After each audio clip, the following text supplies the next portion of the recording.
देखो, कल जो हम लोग पढ़े थे वो पढ़े थे कि एक जीव के अंदर त्वचा के द्वारा जो शोषण का कार्य होता है, जैसे कि हम बोले थे अर्थवर्म के अंदर कि किस प्रकार से एक जीव के अंदर त्वचा से शोषण का कार्य होता है।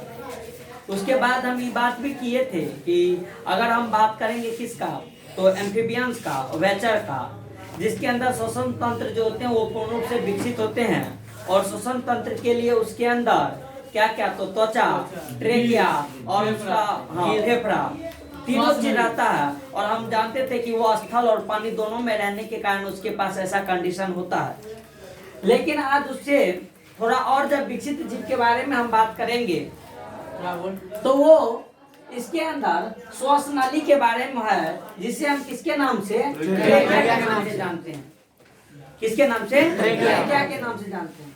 बताया जाता है कि जब इस ट्रेकिया के बारे में पहले फिगर से देखेंगे कि ये ट्रेकिया क्या होता है, कुछ ये ट्रेकिया क्या होता है। तो देखो इस फिगर के अंदर ये वाला जो पोर्शन तुम्हारा दिख रहा है, एक ट्यूब लाइक स्ट्रक्चर, एक कार्टिलेज का उपास्थि का बना हुआ ये चीज होता है।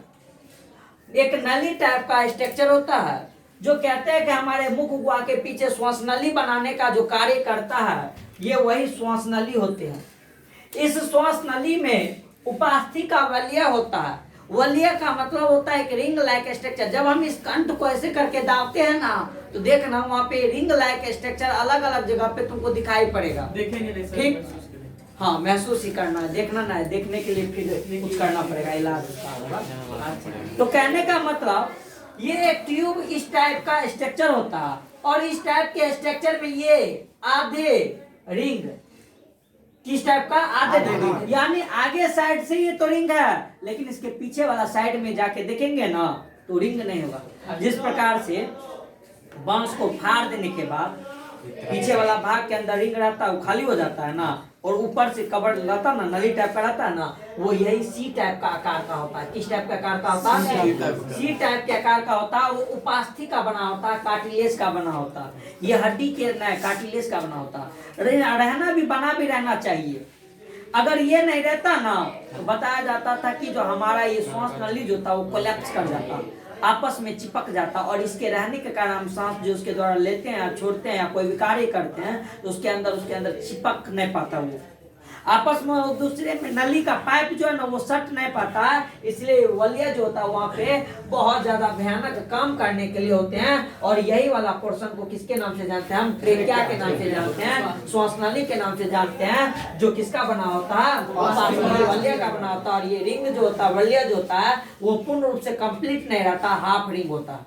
कौन होता है, हाफ रिंग होता है, सी शेप का आकार का होता है। पूरे बता दीजिए। ठीक, जब इसके बाद आगे इसके अंदर का बात करते हैं, इस ट्रेकिया के बारे के अंदर बात करते हैं और पूछते हैं ट्रेकिया से, तो ये ट्रेकिया कहता है कि देख, हम ऑलमोस्ट श्वसन के अंदर तो काम करते हैं, लेकिन जो भी कीट है, कौन चीज, कीट है, इंसेक्टिसाइड का जो वर्ग होता है, कीट संघ जो होता था, उस कीट संघ के अंदर खास करके ये ट्रेकिया बड़ा ही काम का होता है, जिसके अंदर सेंटीपीड्स, जिसके अंदर कुछ मकरों के अंदर ये ट्रेकिया होता है। ट्रेकिया शरीर के भीतर स्थित अत्यंत एक सखित, यानी उसके अंदर ब्रांच लाइक स्ट्रक्चर, वो सखित होते हैं और उसके अंदर हवा भरी नलिकाएं होती है, जिनके संपर्क एक तरफ से सीधा उत्तक के साथ रहता है तथा दूसरे तरफ से ये श्वसन रंध्र नामक छिद्रों के द्वारा शरीर की सतह पे क्या होती है, यानी एक जगह बताया जाता है कि वो उत्तक के साथ रहता है, एक संपर्क उत्तक के साथ रहता है, जबकि दूसरा जो होता है वो बताया जाता है कि उसके अंदर श्वास रंध्र रहते हैं, छोटे छोटे उसके अंदर पोर्स पाए जाते हैं, और वो छिद्र के द्वारा वो शरीर के किसी सतह पे जो होती है वो खुलती है। यानी कहने का मतलब इस प्रकार का होता है, ये इस जगह पे इस रूप में ये बाटल रहता है, और शरीर के विभिन्न जगह पे, विभिन्न पार्ट्स पे ये उस जगह पे जो फैला रहता है, तो उस जगह पे वो बताया जाता है कि श्वास रंध्र जो होती है वो खुलती है, और श्वास रंध्र नामक छिद्रों के द्वारा ये शरीर पे खुलने के बाद इनका खुलना एवं बंद होना ये कपाट के द्वारा नियंत्रण होता है। यानी इसका खुलना और बंद होना, जो नली होती है, इसका खुलना और बंद होना एक वाल्व के द्वारा, एक कपाट के द्वारा ये होते हैं। कहते हैं कि ट्रेकिया के सबसे सूक्ष्म नलिकाएं ट्रेक्यूल्स कहलाते हैं। यानी ट्रेकिया जब विभाजित होकर बहुत छोटे छोटे ट्यूब लाइक और स्ट्रक्चर में बढ़ जाते हैं, जो शरीर के सतह पे जाके फैलने का काम करता है, हम उसे किसके नाम से जानते हैं? ट्रेक्यूल्स के नाम से जानते हैं। और वो ट्रेक्यूल्स कहलाती है। और इसके दुरस्थ सिरा यानी इसका दूर वाला जो सिरा होता है, उस सिरा के अंदर ट्रेक्यूलर दर्भ रहता है, जो ट्रेक्यूलर दर्भ से भरे रहते हैं। और तिलचट्टा का प्रथम वक्षीय तथा प्रथम उदरीय श्वसन रंध्र जो होते हैं, उसमें हमेशा ये खुला रहता है, जबकि 8 जोड़े श्वसन रंध्र अंत श्वसन के समय खुलते तथा निश्वसन के समय ये क्या होते हैं? बंद होते। पहले इस बात को समझो, ये क्या कहना चाह रहे हैं। इसका कहने का मतलब ये है कि हम तिलचट्टा के बारे में बात कर रहे हैं। किसके बारे में बात कर रहे हैं? किसके बारे में बात कर रहे हैं? तिलचट्टा के बारे में बात करते हैं। तो देखो, कहा जाता है ये कि मान ले अगर हम एक तिलचट्टा का बात करें, किसका बात करें? एक तिलचट्टा का बात करें तो तिलचट्टा इस टाइप से रहता है, उसका ट्रेकिया इस टाइप से फैला रहेगा। तो ट्रेकिया जो इस टाइप से इसके अंदर फैलल रहता है ना, इस टाइप से, तो ये वाला भाग, जैसे हमारा ये शरीर है, हमारा ये शरीर है ना, हम इसको जानते हैं कि ये मेरा वक्ष वाला सही है और ये उदर वाला है। इसको हम क्या बोलते हैं? उदर वाला भाग। और इसको क्या बोलते हैं? वक्ष वाला भाग। सांस का ये ट्रेकिया आया यहाँ तक तो खुलेगा कहाँ पे? वक्ष वाला भाग में। कहाँ पे खुलेगा? वक्ष वाला खुलेगा तो कुछ जो होता है वो कहाँ पे जाके खुलता है? इसके स्टोमैक वाले भाग में। तो ये इस टाइप का रहता है ना, तिलचट्टा इस टाइप से रहता है ना, तो कहते हैं कि उसका श्वसन वाला भाग, उसका वक्ष वाला भाग, यानी ये जो चेस्ट का पोर्शन है, चेस्ट के पोर्शन पे खुलता है और कुछ जाके उसके किसमें? उदर गुहा में। किसमें? उदर गुहा में। और वल्व के द्वारा उसके अंदर वो जो होता है खुलता और बंद होता है। यानी जब सांस लेता है तो वो खुलेगा, क्योंकि हवा अंदर आएगा, और जब सांस निकलेगा तो क्या हो जाता है? बंद हो जाता है, क्योंकि हवा उस समय क्या करता है? छोड़ता है। तो इस प्रकार से बंद हो जाएगा। जो बताया जाता है कि निश्वासन का मतलब सांस छोड़ना, निश्वासन का मतलब, निश्वासन का मतलब सांस छोड़ना। तो सांस छोड़ने के दौरान वो सक्रिय प्रकार होती है, जबकि अनुश्वासन के दौरान निष्क्रिय होते हैं। यानी अंतः श्वसन का मतलब श्वसन का अंदर में जो कार्य होगा उस समय वो निष्क्रिय हो जाते हैं। उस समय वो क्या हो जाते हैं? निष्क्रिय, यानी काम करने लायक वो नहीं रहते। कहते हैं कि उसके किसके अंदर अगर हम ऊपरे है कि निश्वासन के अंदर वो क्या हो जाता है? बंद हो जाता है। अंतः श्वसन के अंदर यानी सांस लेने के दौरान जो होता है वो क्या होते हैं? खुलने का काम करता है। कौन सी करने का काम करता है? जब वो सांस लेगा तो वो क्या होगा? खुलेगा। और जब सांस छोड़ेगा तो क्या हो जाएगा? लिखा हुआ है कि कीटों में, किसके अंदर? कीटों में ट्रेकिया का बहुत महत्व होता है, क्योंकि उसका कीट का बताया जाता है कि ट्रेकिया जो होते हैं वो श्वसन अंग होते हैं। क्या होते हैं? किसके अंदर? कीटों में। कि ट्रेकिया श्वसन अंग होता है, इसलिए श्वसन के कार्य करने के लिए, श्वसन का कार्य करने के लिए, रेस्पिरेशन का कार्य करने के लिए उसके अंदर उसका इम्पोर्टेंस है।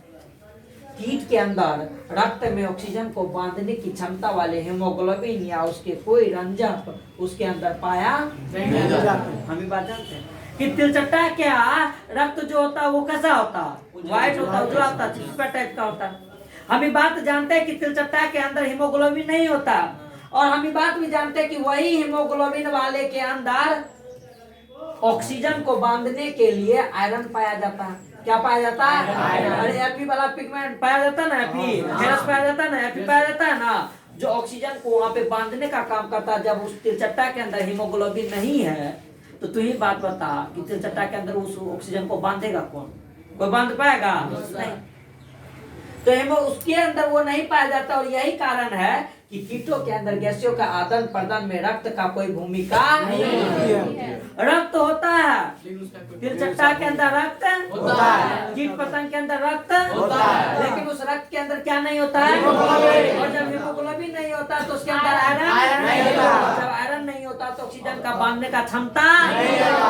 यानी उसके अंदर रक्त है, लेकिन उस रक्त के अंदर पावर नहीं है कि वो ऑक्सीजन के साथ क्या कर सके? बंधन। उसका यूज है ट्रांसपोर्टेशन में यूज होगा, लेकिन ऑक्सीजन को यूज नहीं होता। और बताया जाता है कि तिलचट्टा में जब सांस छोड़ने की क्रिया होती है तो ये एक सक्रिय प्रक्रिया है। सक्रिय और निष्क्रिय प्रक्रिया देखो क्या होता है। सक्रिय का मतलब होता है इसके अंदर ऊर्जा देनी पड़ती है, ऊर्जा क्या करनी पड़ती है, यानी सांस लेना उसके अंदर बॉडी का मूवमेंट देखा जाएगा, जबकि उसके अंदर सांस छोड़ने के दौरान उसका क्या हो जाता है, वो एक निष्क्रिय होता है, उसके अंदर एनर्जी देना नहीं पड़ता, एनर्जी देना नहीं पड़ता, जबकि वो सक्रिय कार्य को करने के लिए उसके अंदर एनर्जी देना पड़ेगा, यानी सांस लेने के लिए उसको एनर्जी देना पड़ेगा, और जब सांस छोड़ने के लिए उसके अंदर एनर्जी देना पड़ेगा। और ये हम पढ़ेंगे कि मनुष्य के अंदर भी होता है। अगला जब इसके अंदर ट्रेका के बाद बात अगला करते हैं, अगला इसके पास कौन चीज है, क्या है, क्लोम्स के बारे में हम लोग बात करेंगे। जब क्लोम्स के बारे में बात करते हैं तो खास करके बताया जाता है कि ये क्लोम, जिसका हम प्यार से गिल्स के नाम से जानते हैं, ये एक विशेष प्रकार का श्वसन अंग है, लेकिन ये विशेष प्रकार के श्वसन अंग कहते हैं कि जल के अंदर घुलित ऑक्सीजन का उपयोग श्वसन में करते हैं। यानी अगर हम इस गिल्स का बात करें, इस क्लोम का बात करें, तो हमारे पास जो एक्वेटिक जीव होते हैं, हमारे पास जो पानी में रहने वाले जीव होते हैं, जल में रहने वाले जीव होते हैं, उस जल में रहने वाले जीव के अंदर जो घुलित ऑक्सीजन होता है, उस जल से उस घुलित ऑक्सीजन को उपयोग में लाने के लिए बताया जाता है कि उसके अंदर श्वसन अंग कौन होना चाहिए, तो एक्वेटिक एनिमल जलीय जीव के अंदर उसका श्वसन अंग क्लोम्स होते हैं। कहते हैं कि ये जलीय जीवों के श्वसन का मुख्य अंग है, जैसे कि झींगा के अंदर, यूनो के अंदर, उपास्थीय मछली के अंदर, स्थली मछली यानी बोनी फिश के अंदर, या टेडपोल वाले लड़वा जो होते हैं, यानी ये सारे के सारे में क्लोम्स पाए जाते हैं और क्लोम्स के द्वारा वो श्वसन का कार्य करता है। ये टेडपोल लार्वा का मतलब ये होता है कि जब एक अंडे से एक वयस्क जीव बनने का काम होता है तो उसके बीच में जीवन का कुछ कुछ अवस्था होता है, और जीवन की उस अवस्था को हम किस अवस्था के नाम से जानते हैं, लार्वा की अवस्था से जानते हैं। जैसे कि अगर हम मेढक का बात करें तो मेढक अंडे से एक वयस्क मेढक में बनता है, लेकिन उसके बीच का वो अवस्था किस अवस्था के नाम से, किसके नाम से जाना जाता है, टेडपोल लार्वा के नाम से वो जाना जाता है। तो उसके अंदर भी बताया जाता है कि गिल्स बनना स्टार्ट हो जाता है। क्या बनना स्टार्ट होता है, गिल्स बनना स्टार्ट। फिर बोला गया है कि अगर हम इस गिल्स का बात करें कि कितना प्रकार का होता है, तो बताया जाता है कि अपने प्राप्ति के स्थान के आधार पे कोलम्स जो होते हैं वो दो प्रकार के होते हैं, एक बाय कोलम और एक अंतर कोलम। ये सब उतना ज्यादा जरूरी नहीं है, लेकिन पढ़ना जायज है, ताकि कुछ भी पढ़ने से हानिकारक नहीं होता। कि बाय कोलम का अगर बात करें तो इसका मतलब होगा कि शरीर के बाहर कोलम रहेगा, शरीर के बाहर, और जब अंतर कोलम का मतलब बोलेंगे तो शरीर के अंदर। ठीक, बाय कोलम कहता है कि शरीर के बाहर सतह पे स्थित होते हैं तथा ये ढके हुए नहीं होते। मछली के अंदर तुम देखना गिल्स जो होता है वो गल्फर से ढका हुआ रहता है, क्या रहता है वो हार्ड एक कोनी कवर से होता है, क्या होता है ढका रहता है, जब हटाते हैं ना तब वो गिल्स दिखाई देता है। लेकिन किसी किसी के अंदर बताया जाता है कि वो शरीर के बाहर क्या होते हैं, ढका होता है। उदाहरण के लिए एरिना कोला, ड्रैगन फ्लाई, उसके बाद डैमसेल फ्लाई जो एक कीट का लार्वा होता है, और मेढक का टैडपोल वाला लार्वा, सालमेंडर जो एक प्रकार का छिपकली होता है उसका एक्जोटॉल्स, फिर लार्वा, तथा वेस्क नेक्टुरस और प्रोटेसिस के अंदर बताया जाता है। ये सब मत्स्य के अंदर का लगभग उदाहरण आता है। एम्फीबियन का कुछ उदाहरण होता है, ये उदाहरण उस जीव का है जो जल में रहने का काम करता है। कहते हैं कि उसके अंदर ये गिल्स जो होते हैं ना, ये ओपन गिल्स पाए जाते हैं। क्या पाए जाते हैं, ओपन गिल्स, यानी खुला हुआ बाहर में पाया जाता है। क्या पाया जाता है, और इसके ऊपर कवर नहीं रहता, यानी गिल्स जो है ना, इस गिल्स के ऊपर में यहाँ पे कवरिंग नहीं पाया जाता। गिल्स के अंदर कवरिंग जो है वो कवरिंग नहीं पाया जाता है। रीजन है उस गिल्स के अंदर वो कवरिंग इसलिए नहीं पाया जाता है, एक तो पहली बात की बहुत सारा इसमें लार्वा बोला है, वयस्क तो है नहीं, उसके अंदर तो खुद उसका शरीर उतना काम करने के लिए विकसित हुआ ही नहीं है। जब उसके अंदर गिल्स पाया जाएगा, ऊपर में गिल्स स्लिट हो जाएगा, ढकल रह जाएगा, वो सही से ऑक्सीजन को कैरी या सही से पानी उसके शरीर के अंदर जा नहीं पाएगा, जिस कंडीशन के कारण बताया जाता है कि उसके अंदर वो बाह्य कॉलम रहता है, वो ढका हुआ नहीं रहता। लेकिन जब हम इसके अंदर अंतः कोलम का बात करेंगे तो कहते हैं ये कि शरीर के अंदर ये निर्मित होता है, बनने का कार्य होता है और प्राय क्या रहता है, ढका होता है। और ये विकसित के अंदर पाया जाता है। किसके अंदर पाया जाता है?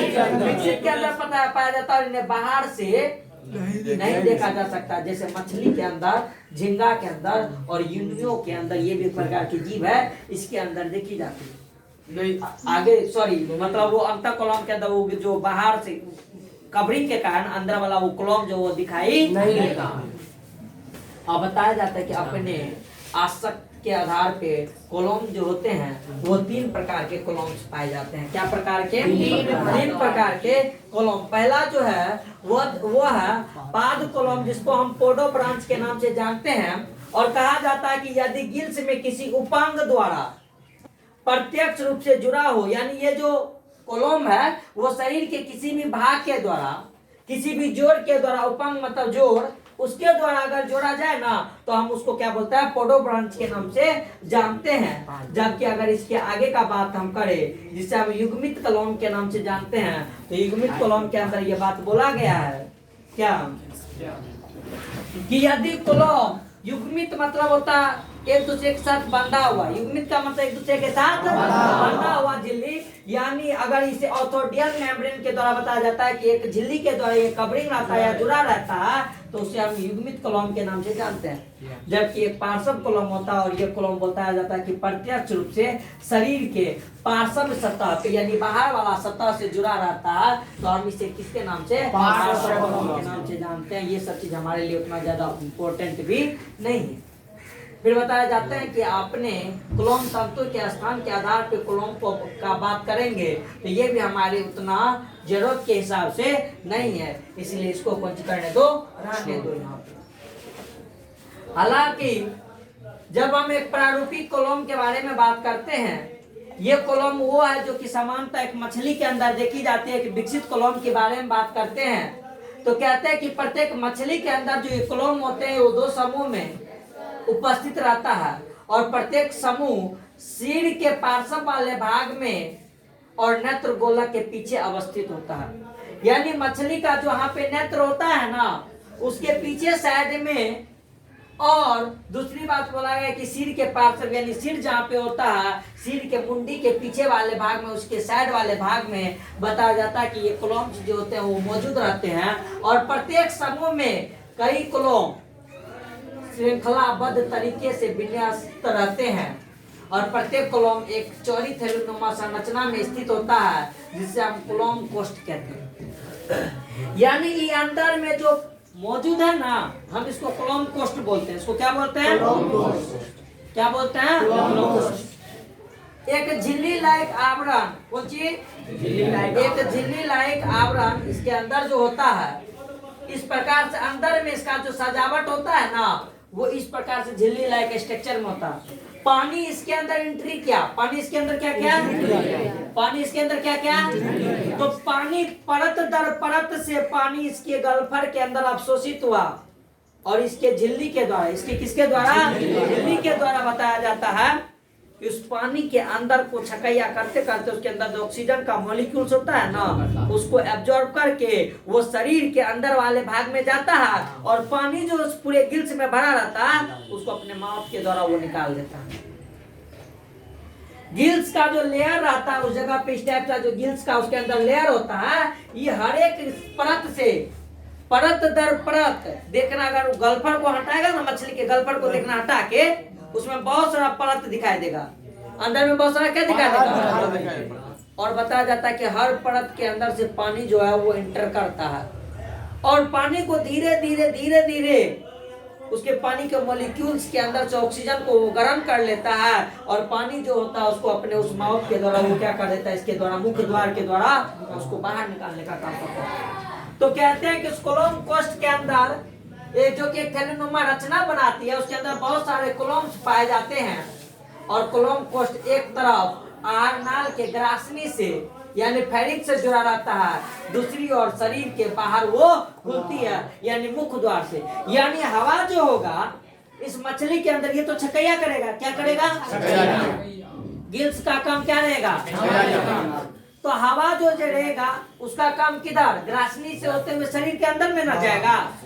जबकि उसके बाहर पानी जो उसके अंदर भरल पड़ल है वो पानी भी अंदर चला जाएगा। वो पानी का क्या करना होगा, निकालना पड़ेगा। तो उसका एक पार्ट जो होता है वो शरीर के बाहर खुलती है, जबकि दूसरा जो होता है वो ग्रासनी में जाके खुलती है। और प्रत्येक कोलोम पोस्ट कई कोलोम पटलिकाओं से, जिसे हम गिल्स लैमेलिए के नाम से जानते हैं, उस गिल्स लैमेलिए के द्वारा वो बना होता है।